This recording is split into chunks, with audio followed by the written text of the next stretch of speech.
ശാന്തമായ അന്തരീക്ഷം, ശാന്തിയുടെയും സമാധാനത്തിന്റെയും വെള്ളരിപ്രാവുകൾ നീ കണ്ടോ?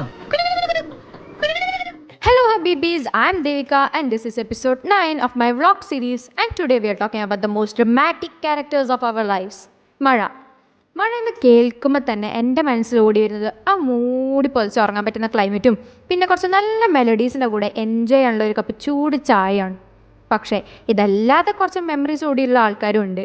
വയലിലെ പന്തളിയും റോഡ് ട്രിപ്സും ഫ്രണ്ട്സിൻ്റെ അപ്പുറം കുളത്തിലേക്കുള്ള ആ പോക്കും വമ്പം വലയ തോർത്തിനെ കൊണ്ടില്ല തോട്ടിലെ മീൻ പിടുത്തു അങ്ങനെ കുറേ മെമ്മറീസും. പക്ഷേ ഇതൊക്കെ ഒരു കണ്ടീഷൻ ഉള്ളപ്പോഴേ നടക്കൂ.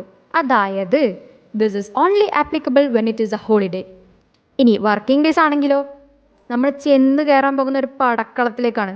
റോഡിലെ കുഴിയിലെ ചളിവെള്ളം ആ വഴം തെറിപ്പിച്ചുകൊണ്ട് പോകുന്ന വാഹനങ്ങളും തട്ടല്ലേ മുട്ടല്ലേ ചളിയാലേ എന്ന് പ്രാർത്ഥിച്ചുകൊണ്ട് പോകുമ്പോൾ ഒരു സ്റ്റെപ്പ്, ആ ഒരൊറ്റ സ്റ്റെപ്പ് മതി ജീവിതത്തിലെ ബെസ്റ്റ് കുളി കിട്ടാൻ. And let's not forget about the electricity cuts. മഴ തുടങ്ങിലും ക്ലാസ്സിൽ ഇരിക്കാനുള്ള മോട്ടിവേഷനേക്കാൾ സ്പീഡിലാണ് കറണ്ട് പോവുക. പക്ഷെ KCBക്കാരെയും കുറ്റം പറയാൻ പറ്റില്ല കേട്ടോ, അവരും ഇതേ മഴയിലല്ലേ കഷ്ടപ്പെടുന്നത്. പിന്നെ റൊമാൻറ്റിക് റെയിൻ സോങ്സ് കൂടെ ചേർത്ത് പിടിക്കാനും നമുക്കൊരു കൈ പിടിക്കാനും ആകുമ്പോൾ ആകെ കുട മാത്രമേ കൂടി ഉണ്ടാവുള്ളൂ എന്ന ഓർമ്മ വരുന്ന വരെ. എന്നാലും കുറച്ച് മെയിൻ ക്യാരക്ടർ വൈബ്സൊക്കെ എൻജോയ് ചെയ്യുന്നുണ്ട് കേട്ടോ.